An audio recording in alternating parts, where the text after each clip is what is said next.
Hello, everyone. Happy to be back with another Young Indian, Voice of the Young series. Now we have with us Aryan Kapoor. Let's listen to him. Over to you, Aryan. Thank you, sir, for giving me the opportunity to speak on such a wonderful platform. And I feel honored to be part of this insightful session. I have been following you from a long time now, and to be a part of a platform that has facilitated such successful and enriching minds, it is personally a very huge feat for me. And I don't want to sound like that I'm buttering, but you are like a role model to me because as a budding economist, what achievements, what qualifications you have is like a dream, and I will try my best that I can, you know, achieve what you have. Now, towards my introduction, my name is Aryan Kapoor. I am pursuing economics as my major from Atmaram Sanathandaram College, University of Delhi. And addition to that, I am also pursuing a diploma course in international relations and diplomacy from Indian Institute of Governance and Leadership. Basically, in this Vidped, I would like to talk to the young professionals that have just joined college, and it feels like everything is so chaotic to them right now because I have been there. So I would try my best to impart any knowledge that I gained from my past experiences on how to build profiles or how to build CVs, how to crack internships, or what future can hold for them. So now, if I talk about what was I like in school and how dynamic my career perspective about my career was. So before sixth standard, I always wanted to become IIT because I did not know that IIT is an institution, and unfortunately, you cannot become an IIT. And I think knowing IIT before sixth is a huge deal back then, but now students from sixth class are going to coaching to prepare for JEE. So now it is not such a great thing. But after six, I wanted to become a cardiologist because Indians and doctors, there is a big thing that doctors are very qualified. But that dream was very short lived. After eighth, I wanted to prepare for UPSC because my grandfather was an IAS and I wanted to follow his steps. And up till 11th standard, I was very convinced that I would pursue UPSC and become an IAS. But then I was introduced to this amazing subject named economics. And then my perspective changed towards the career that I would pursue. And initially, also in 11th class, I wasn't very sure that I wanted to pursue economics because all I did was I did score good marks and I had an interest in economics, but I still wasn't sure that what future can hold for me as an economist. But I would say that a lot of credit goes to my father about the interest that I have in economics because he is also very interested in finance. All he likes to read whatever is happening in the world right now regarding finance, and he gives me a brief of what he is doing or what he has read. So even though when I was small, everything went above my head because obviously I did not know what all the terms were, but I still developed some kind of interest in the subject. And 11th, I had scored very well in my class, and but then I was convinced that economics is something that I can do further. But it all very became concrete when I got into 12th class because then I enrolled into an institution, a tuition basically for my board exam preparation because my parents told that now it's time for board examinations and you have to get into some tuitions because exams would be there. And that teacher, the teacher that I had, Naveen sir, he changed my perspective about economics. He made everything so easy. I have never had such an amazing teacher. He made teaching so flawless. And I don't know if he'll watch this video. I'll surely send him a link. But thank you so much, sir, for making me understand that economics is something that I have interest in. Now, if I talk about the CUET experience, CUET was a challenging experience for me and a heartbreaking one too because as someone who scored good in 12th board examinations and all I wanted to do was get into North Campus because that's like the dream. But unfortunately, my CUET exams did not go very well. I don't know, overconfidence or pressure, whatever. But my CUET exams did not go really well. And when my results came, I wasn't even sure that I'll even get University of Delhi. Even I'm like exaggerating because everything was going on in my mind. What will happen? But I did get into South Campus. I did get into Atmaram Sanathandaram, and I'm really thankful that I got into this college because I there is this saying that people from only top colleges like SRCC can only be successful, or people who are in IITs or IIMs like they are the creamy layer. But I don't think so. That is really true because it all depends on the individual basically. Obviously colleges can give you a platform, can give you opportunities that maybe low tier colleges cannot, but it all depends on how you develop, how you make most out of your situations. So yeah, that CUET situation did teach me a lot about life, I would say. How to deal with setbacks, how to deal with failure, because a journey cannot be all sunshines and rainbows. It must have setbacks. So I learned about how to deal with setbacks because I remember in August we got our results, and I was really like really depressed that what will happen to me now. I had one shot at Mhm. getting into a great college, and I just blew it. So I did not know what will happen in the future, but eventually I learned that setbacks happen, and what is important is that how I deal with them. And I am thankful that I am making a good thing out of my college, all the opportunities that I'm availing. I am happy for them. Now if I talk about what I want to do in future, how I am envisioning things for myself. I am really into public policy, I would say. Public policy, I have all the internships that I have done are basically revolving around public policy only, and I wish to pursue a master's in public policy. But what I think is that the scene in India regarding the public policy is not very up to the mark currently. It is growing very fast. It is obviously growing very fast, but it is not compared to what we have abroad. So that's what I was thinking, that maybe I should get into abroad universities, or maybe I should get work experience Mm. or then apply. So that is something that I am not very sure about right now. And another dilemma that I have, and I would like to ask you also, is that I have heard from my seniors that public policy does not pay really well as compared to orthodox economic streams like financial economics. So there is always this dilemma that what I want to pursue my career in something that I have a passion in, or something that I interest in, or something that pays really well, or something that can give me a luxurious job.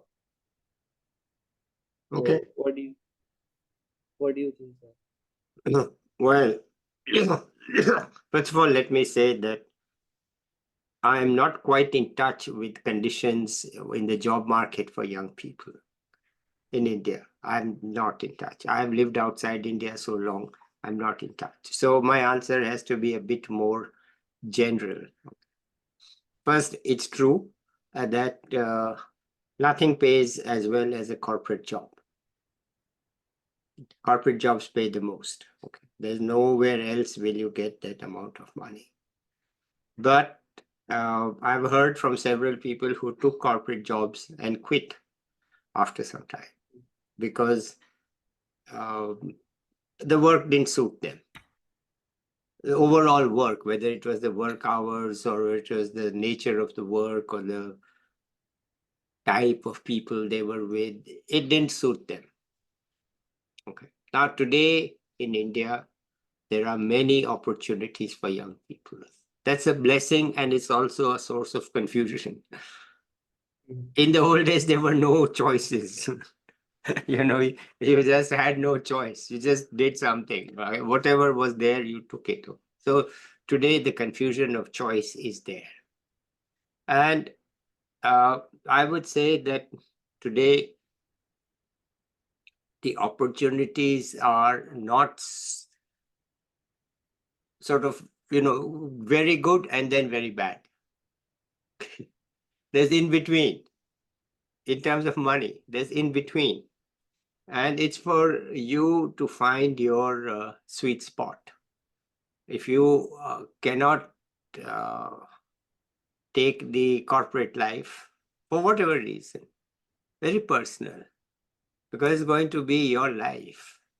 And if that life is not your life, then don't do it. Okay, there's enough money in India these days, even in non-corporate life. There's enough money to have a good life and work-life balance. I just talked to somebody who is in a corporate life and basically said, well, work-life balance is for others, not for me. Okay, at this age, work is work, that's all. Okay, I love the work, I love to do this, I love to do that. I'm doing it, and he's making good money, and he works for a top company, makes good money. And hours, yeah, sure, I'm young, I can do it. Okay, so it is there that you can get into a top company, put in a lot of hours, make lots of money, and be happy. But that's not for all. So I don't think it's right to say that it's a gold medal to have a corporate job. It's a gold medal for some, but not a gold medal for others. For those who have different views and opinions, it's worth keeping both options in mind to see what really suits you. You still have, I think you'll have to start making decisions of a placement within 6 months, 9 months. Or maybe you decide to go for a master's degree. But you can get a corporate job after a master's degree. So that's not an issue that you have to get it after a bachelor's degree. You can buy yourself some time and say, look, let me get my master's degree. Okay, that's really not an issue. And see what I want after a master's degree. If I still want a corporate job, then I can suit myself for it. If I don't want a corporate job, then I can go for think tank or government or something else. So I think you have time. And if you're not sure, then buy yourself time by preparing to get into a good master's program. Because if you get into a good master's program, the probability of getting a corporate job remains quite high. It's not a negative at all. So like if you, yeah, so that's what I want to say, that you can buy at this age, you don't have to make a final decision. And as I said, some people have taken corporate jobs and said, okay, I'm out of here. And then they've got themselves another master's degree. They already had a master's degree, maybe they. So there's a lot of, life is not linear in India anymore. Used to be. But today it's not linear. You can have twists and turns as you go along. Sir, exactly like you mentioned that the work-life balance, the transition from schooling and to college is like really different, really dynamic. Because in school, what we have to do was only prepare for tests, prepare for examinations, just write new books or whatever. But in colleges, we have to make sure that we have like 75% attendance. We are like doing internships. We are, getting into competitions, getting into societies, becoming heads of societies. So that work-life balance is not even, I think, in colleges right now because the competition is so high that this rat race that you have to win is just ruining the work-life balance that they are used to be. Yeah, it's hustle culture. In Delhi colleges, there's a lot of hustle culture. And the hustle culture is a part of life in India these days. You're not going to get away from that. There's a lot of hustle and there's rewards for hustle. It's not like a dead end, there's rewards for it. So I think everybody has to get used to that idea that, look, it's a competitive world. It wasn't like that in the old days. So if you ask your parents and your grandparents, they won't understand what you are saying because there wasn't that hustle in the old days, right? There wasn't there. You could manage without hustling. But today, you have to hustle. So that hustle culture is there in every field, whether it is policy work or it's corporate work. So I think that cannot be that, look, you will get a much, much better work-life balance. Now, as a young person, and if you are ambitious yourself, then you will put in the time, you will work. I do think that it comes from the inside that I have to do something. Yeah, it You comes cannot. from, I mean, look, I mean, what hustle culture are you talking about? I mean, I'm working 50 hours a week, including these Vidpeds. So, they are taking up so much of my time, but I'm doing that. Why? It's a hustle culture, right? Otherwise, I could say, It oh, comes from. I could do 1 or 2 Vidpeds a week, but I'm not doing 1 or 2 a week. I'm doing 1 or 2 a day. Today, you are the third, and I have a fourth. So, what is that but hustle culture? But that's what the hustle is for, what I want to do. So that's the trick. Hustle is not going away. Even if there's no competition, like I don't have a competition, there's no other person doing a Vidped, there's nobody even thought of it. But the hustle is still there. Why? Because I want to do more, right? It's my nature. Oh, why should I do only 1 a week? Why can't I do 10 a week? Hustle. So I It think is that, sometimes. go ahead. It is sometimes so weird to see like there is a spectrum in our college. A student is doing so much. He's into so many internships. He's into so many projects or something. And there is one student who just comes to college and just spends his whole day there. So I think that is also hustle culture because that the student that is into so many internships knows what he wants, and it comes from the inside that he wants to become something in his life. So I believe that this is a psychology that comes from your own perspective towards life. Yes, I agree with that. But of course, the job also has its own requirements. Every job has its own requirements. You have to see whether your hustle culture suits the work requirements of the job. Whether you want to hustle in this job or you want to hustle in that job, hustle is there. It is now part of modern life. Life used to be so slow. And when I was really young, we used to live in small towns where the newspapers used to come 2 days late. Can't believe it, right? There was no radio, and the newspapers used to come from Delhi 2 days later by train. Okay. So you were reading news that was 2 days old. Okay. Today you are reading news that is 2 minutes old. Naturally, and you are watching it happen. Forget reading about it. You are watching it happen. We didn't even have radio, so you couldn't even hear the cricket score or the cricket commentary. Today, you are watching it live, everything. So the speed is there, today's life. And you can do more because you don't have to wait for anything. Everything is right there.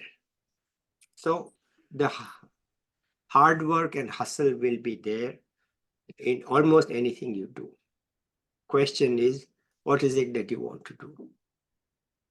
That's the opportunities that you have. And certainly 15 years ago, 20 years ago, that was not the case in India. It has I do changed. think that I do think that opportunities comes to everyone. It's just about how you take them. Yeah. Like I have seen people that they whine that we don't get any opportunities, or you have so many opportunities, you are lucky. But it's not like that. I believe that everyone gets an opportunity in their life, once in their life at least, to do something. It's just about how you take it and how you perceive that opportunity. Okay, go ahead. Let's listen to you. I've talked enough. So Yeah. go ahead. So a similar story I have, that when I was in 12th grade, so board examinations were very near. So what our school does is they call up potential toppers and they take them to the principal to motivate them that you can do better, you can be the topper and stuff like that. And to my like shocking surprise, I wasn't called up, and that was like really disheartening for a 17-year-old who has like such big ambitions, and he thinks that he cannot even top his school. So that was really disheartening for me, and I have always been a good child. I have always scored like really good. But what happened in 12 was that I was into my football team, the school's football team, and I did not have a lot of time to give to my classes. So I wasn't really scoring that well that I used to do mm, earlier, but I still felt that I should have been called up. So I went up to my teacher and asked that, why didn't you call me? I thought that I would be called up. Then she said that you aren't scoring that well. Why would we call you? And I mean, she has a point, but still. Then a similar situation happened in my economics class. I never thought that economics would be a subject that would like this. mm, So, you know, make me feel that I'm not very capable. My teacher was also discussing that who can top this class, and again to my surprise, I wasn't called. And I used to score very good in econ. I never scored less in econ. I used to score. I did score less in maths once or maybe English, but I never scored less in economics. So I again went up to her and I asked that, ma'am, why did you say that I won't be able to talk? I can. Then she said that I am really overconfident. mm, I My overconfidence was because I was very prepared.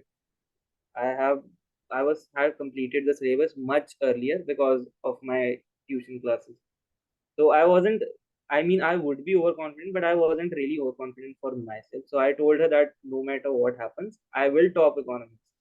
And after our board results were declared, I did top economics in my school. So that is something that I would, convey to everyone who's watching, that don't let others' perception mm, get into your head. Because I would have, thought that maybe I don't have it in me. If my teachers who have known me from like 2 years think that I cannot top my school, so maybe I cannot. But I did not think it like that way. I worked even harder. This is, mm. I think, a trait in me that if someone criticizes me, I try to prove them wrong as much as I can. I try to work even harder. Okay. That is something that I would like to tell the young professionals, that don't let any others' perception get into your head. Mm, mm, Now, coming to my research internships or the internship experience that I have, because I told that my motive to come to this Vidped is to make the young professionals aware about the opportunity. So I'll talk about the three main internships that I have done. First one is the OZ Book one. OZ Book is a startup, Bangalore-based startup. It is basically a marketing kind of agency. So I worked as a research analyst there, but I did not complete that internship. I worked for a month only, because when I worked, I got to know that it did not really align with my future goals, or it did not really interest me.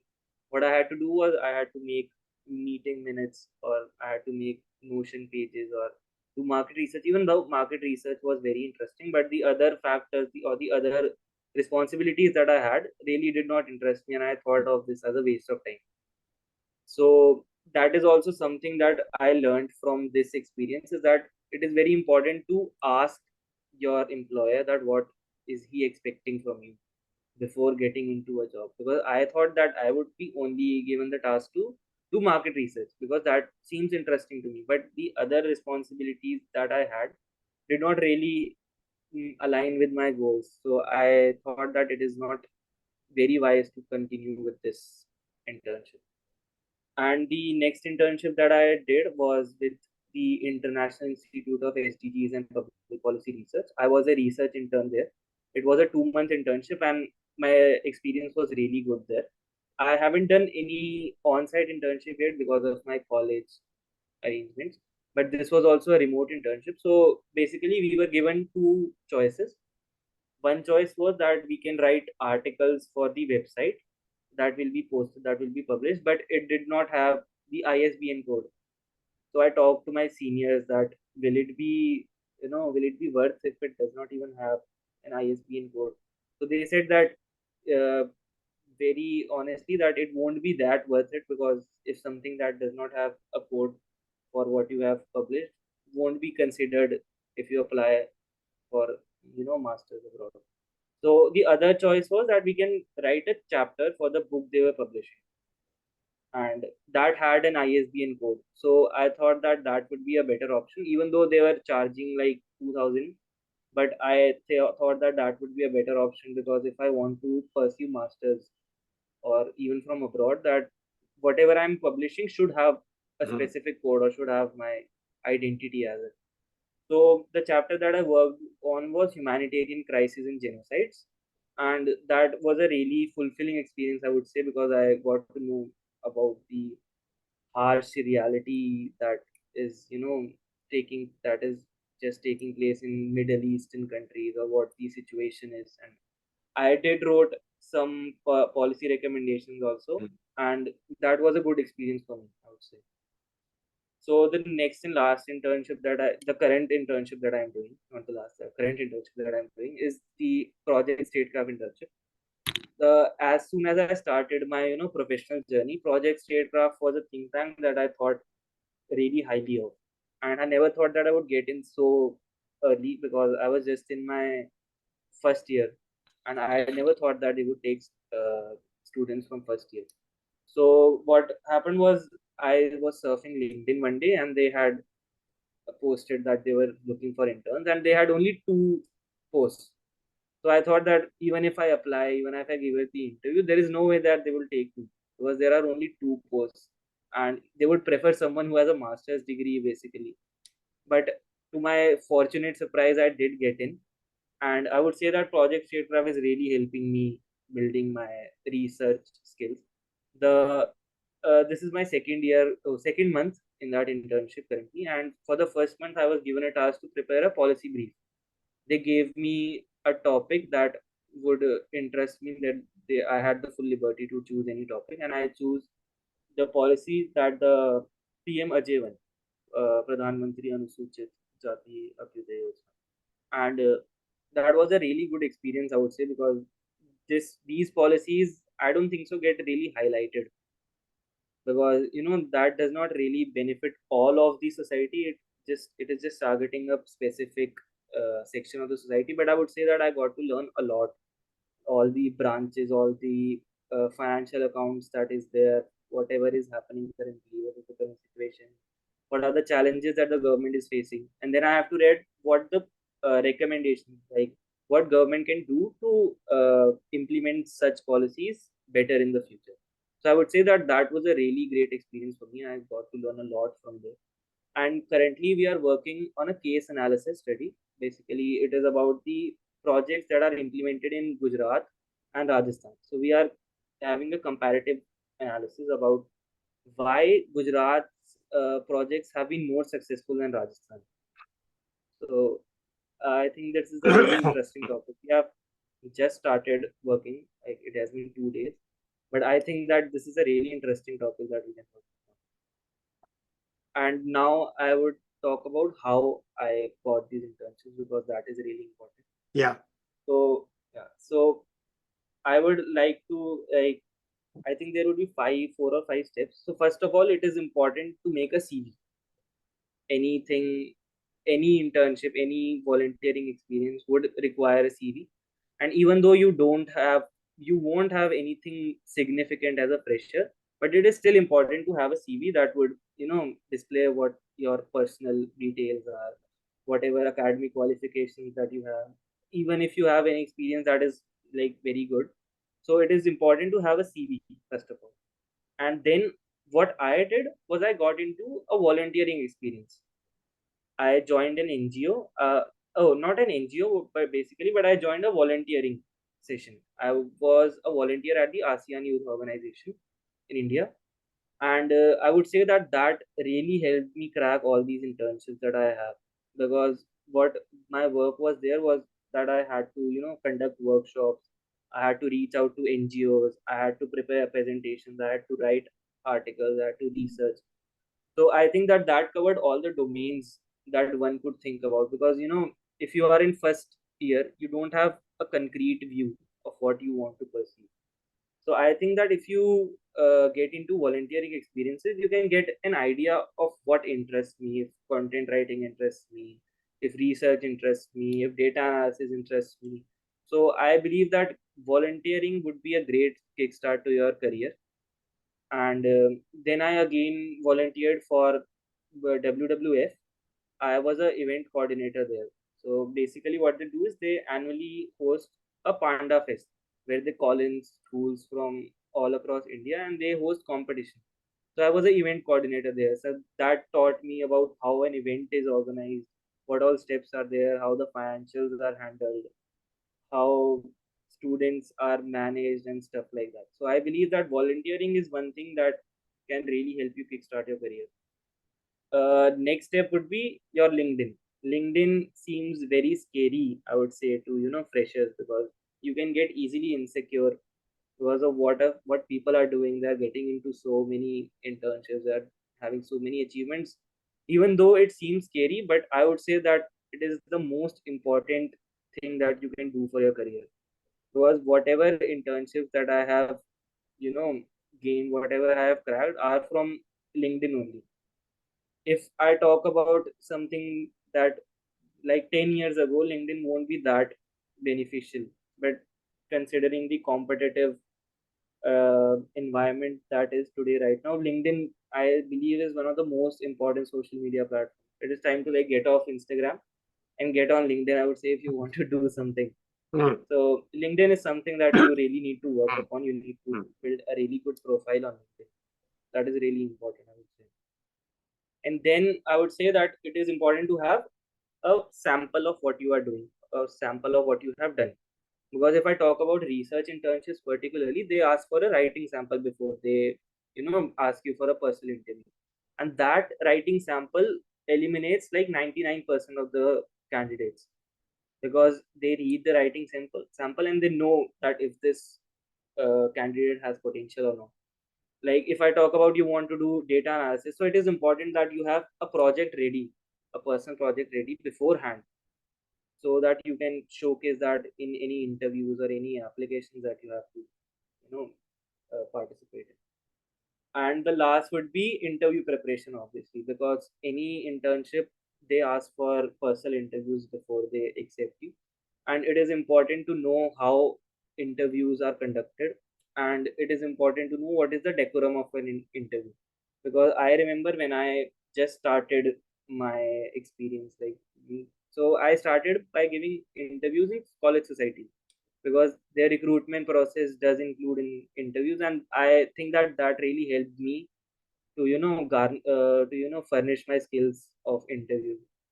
So I would give these tips to all the young professionals that do apply for a college societies. Even though you don't work that much in your college societies, it would really help you to understand how the market is going to look like. Because the recruitment process itself is very rigorous sometimes. Because I remember the Enactus is a society, a college society, and their uh, recruitment process is very rigorous. They ask for a Google form, they ask for questions, and then they ask for a B plan. They have to prepare a business plan and present it in a presentation form, the PPT form, and then they ask for a personal interview. So I believe that this would help a person to gain skills. Like you can answer questions, your answering skills have gotten better.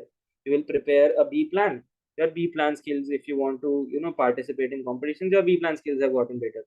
If you are preparing presentations, your canvas skills are getting better. Now than if you get selected, you are giving interview, your interview skills, your speaking skills are getting better. So I would say that it is important to apply for college, even though if you don't get in, that does not matter. Because sometimes you cannot predict what is happening in college society, but it is very important to apply, I would say. So these are some of the tips that I have for young professionals. I do hope that someone, at least someone, will get a benefit out of this. Yeah, I'm sure they will, Aryan. Thank you so much for such a clear explanation and details. I'm sure it will be very helpful. Anything else you want to add here?